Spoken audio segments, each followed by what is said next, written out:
So here's how to attack friends on Monopoly Go. It's actually quite easy to do, so make sure you watch till the very end so you don't skip any important steps. For this, first you will need to sign into your Monopoly Go account. After logging into your account here, now you have to play the game for a few minutes until you get the shutdown opportunity.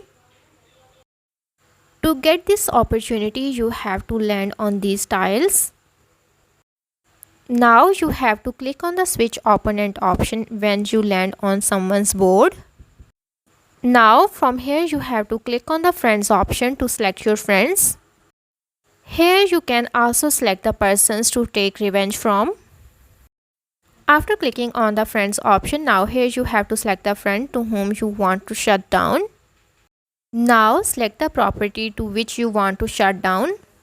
Once you shut down the property, now you will get the cash rewards. If the property is not protected by any shield, then you will get double reward. So that's how to attack friends on Monopoly Go.